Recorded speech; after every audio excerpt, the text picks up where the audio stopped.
Então tá, a filosofia surgiu, a filosofia cresceu, e agora? Como a gente estuda tudo isso? Ao decorrer do tempo, os filósofos questionaram desde as coisas mais mundanas até as coisas mais profundas da nossa existência e do universo. Nós realmente existimos? Por que existe algo ao invés de nada? Será que 2 mais 2 é igual a 4 mesmo? Os números existem? Deus existe? O que é felicidade? Como ser feliz? Qual tipo de sistema político funciona? Podemos confiar nos nossos sentidos? O que é verdade? Talvez a única regra da filosofia é que os filósofos gostam de fazer e refazer perguntas, mesmo que não cheguem necessariamente a uma resposta definitiva. São milênios debruçados em cima das grandes questões que compõem a nossa realidade e a lista só tende a aumentar. Para organizar tudo isso, dividimos a filosofia em 3 grandes ramos: metafísica, epistemologia e axiologia. Dentro de cada um desses ramos existem diversas subdivisões, mas visualizando o mapa geral, fica bem mais fácil entender onde se encaixam as subdivisões e como percorrer o caminho. De certo modo, esses ramos conversam entre si, então é difícil imaginar um filósofo que entenda muito de um ramo e ignore completamente os outros. Mesmo assim, é comum que os filósofos se especializem em um ramo ou que sejam atrelados ao ramo em que tiveram mais impacto, ainda que tenham contribuído de alguma forma menos significativa aos outros. Existem os filósofos que exploraram e contribuíram a todo o escopo da filosofia, filósofos que questionaram as divisões e até filósofos que rejeitaram a importância de um ou outro ramo. Vamos entender tudo isso mais detalhadamente. Primeiro, metafísica. Existe uma confusão sobre a origem e o significado do termo. Muitas pessoas definem metafísica como o estudo do que está além da física, além do mundo material, porque meta significa além de ou depois de, e physis significa física, formando além da física. Mas a verdade é que o termo surgiu de uma forma bem mais despretensiosa. Os livros de Aristóteles que tratavam desses temas originalmente não tinham esse nome, mas ficavam nas prateleiras da biblioteca logo depois da seção dos livros de física. Então, quando o bibliógrafo Andrônico de Rhodes catalogou os livros de Aristóteles, ele usou o termo ta metá, ta física, ou seja, os que estão depois da física. Esse é o ramo mais complexo em relação a uma definição precisa. Antes de ser categorizado como metafísica, Aristóteles chamava esses estudos de filosofia primeira. Podemos dizer que é um ramo que lida com as questões mais abstratas e gerais da filosofia, aquelas grandiosas perguntas que se ocupam com a natureza da existência, como a existência da alma, a existência de Deus, a existência do tempo e do espaço, etc. Assim como questões que surgem a partir delas, tipo, se a alma existe, ela é imortal? E se Deus existe, como ele é? A metafísica estuda a natureza da realidade de uma forma geral. O que isso significa? Que ela não estuda as particularidades do ser como outras áreas, tipo química e biologia, mas estuda o ser enquanto ser, o seu aspecto mais geral. O estudo bastante explorado são as causas, a causa primeira, ou seja, qual foi o pontapé inicial que deu origem a tudo que existe, e a causa final, ou seja, qual o objetivo, o destino de tudo que existe. Em outras palavras, o famoso de onde viemos e para onde vamos. Séculos depois do seu surgimento, Kant ficaria conhecido como o cara que matou a metafísica, mas isso não é exatamente verdade e funciona mais como manchete filosófica do que qualquer coisa. O que aconteceu mesmo é que Kant criticou a metafísica por tratar de um campo de questões nebulosas que carecem de argumentos sólidos e que talvez nunca tenham uma solução.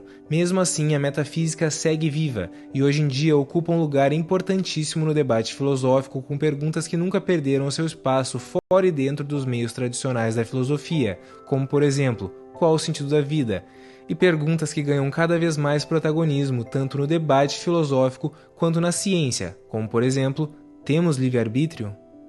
O segundo ramo, a epistemologia, é o estudo sobre o conhecimento, como podemos saber o que podemos saber, quais as formas certas e erradas de saber. Voltando à questão sobre a existência de Deus, se a posição tomada for o ateísmo, ou seja, Deus não existe, isso entra na metafísica. Agora, se a posição for o agnosticismo, ou seja, que é impossível saber se Deus existe ou não existe, isso é uma posição epistemológica, já que trata do conhecimento e não da existência de Deus em si. Esse, obviamente, é só um exemplo tratando do mesmo tema que mostra onde traçamos uma linha entre a metafísica e a epistemologia. Outras questões famosas que entram aqui são: O que é verdade? A ciência é o melhor caminho para chegarmos às verdades, ou existem outros caminhos que a ciência jamais conseguirá percorrer? Podemos confiar nos nossos sentidos? Etc. Epistemologia deriva de episteme, que significa conhecimento ou ciência, e logos, que nesse caso significa palavra, discurso, estudo. Em tradução livre seria algo como estudo do conhecimento, mas é muitas vezes chamado de filosofia da ciência. O terceiro ramo, a axiologia, também conhecida como teoria dos valores, trata, como o nome já diz, das coisas para as quais atribuímos algum valor e como atribuímos esse valor. Ela se divide basicamente em duas áreas, ética e estética. Ética é uma palavra um pouco desgastada pelo mau uso. Em suma, ela se ocupa com o estudo e a avaliação da conduta humana, tanto a conduta do ser humano em geral, quanto a autoavaliação de como agimos e como deveríamos agir em relação a nós mesmos e aos outros humanos, em relação às outras espécies e em relação ao planeta Terra. A gente pode dizer que a nossa relação com o universo e os outros planetas ainda não é tão examinada assim, mas graças ao Elon Musk ganhando sozinho da NASA na corrida espacial e uma possível colonização de Marte, deve entrar em pauta daqui a pouco. Questões importantes que impactam diretamente a sociedade têm base na ética. Existe uma forma correta e uma forma errada de agir? E se existe, qual é? Quem definiu? Aqui religiosos e não religiosos divergem fortemente. Não é à toa que se fala tanto nos valores judaico-cristãos, que são imutáveis e vêm de Deus. O mesmo serve para outras religiões de outros lugares do mundo. Ainda que tenham valores que podem ser radicalmente contrários, elas batem na tecla de que esses valores foram definidos pela sua entidade divina e o ser humano deve simplesmente segui-los. Já os não crentes respondem diferentemente à questão: quem define a ética? Alguns dizem que é inata, outros que é construída, alguns dizem que é universal, outros que é cultural e etc. Desde Sócrates, a ética ocupa boa parte do debate filosófico, tendo escolas que se dedicaram especialmente a ela, como o estoicismo, além de grandes nomes como Aristóteles, Platão e Kant, que também foram importantíssimos para o cenário atual desse ramo. A estética é um termo que só foi cunhado no século XVIII por Alexander Gottlieb Baumgarten.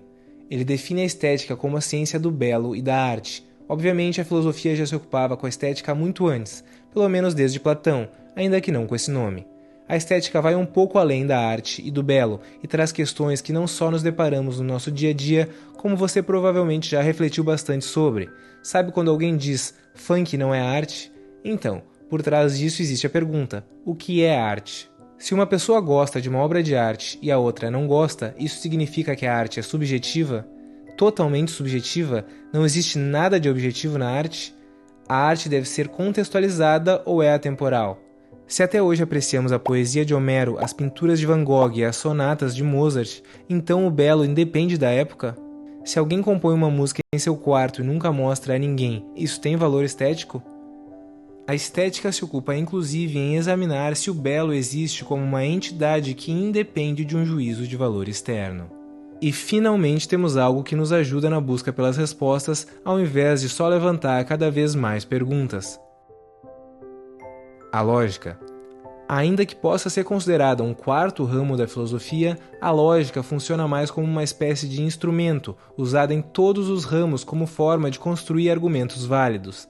Aristóteles foi o primeiro autor de um tratado sobre lógica, cujo nome, mesmo que tenha sido dado pelos seus discípulos e não por ele, é organon, que significa justamente instrumento ou ferramenta. Então, recapitulando de uma forma mais simplificada e direta, vamos aproveitar para entender como todos os ramos podem conversar entre si. Metafísica é o estudo da natureza, da realidade de uma forma geral. Grandes questões que tratam das coisas mais intangíveis, como a existência da alma, o que é a consciência e se Deus existe, ficam nesse ramo. A epistemologia é o estudo do conhecimento. Se a metafísica buscava entender a consciência, a alma e suas características, a epistemologia tenta entender por qual meio podemos conhecer a consciência, a alma ou Deus. Pela ciência, pelos sentidos, por algum outro caminho. Em seguida temos a axiologia ou teoria dos valores, que trata das coisas para as quais atribuímos algum valor e como fazemos isso. Ela se divide em ética e estética. Em ética podemos averiguar se os nossos valores morais são imutáveis e estabelecidos por Deus. A estética pode tratar da arte como representação da alma ou do divino, e tudo isso é embasado por meio da lógica e de uma argumentação válida. No começo pode parecer que isso mais atrapalha do que ajuda, mas não há necessidade de se apegar a nenhum desses termos. Eles vão se acomodando de forma orgânica e natural, servindo para guiar a sua jornada pelo conhecimento filosófico. Se assim como disse Merleau-Ponty, a verdadeira filosofia é reaprender a ver o mundo, então agora temos um mapa do território para explorar tudo o que há de se revelar através das lentes da filosofia.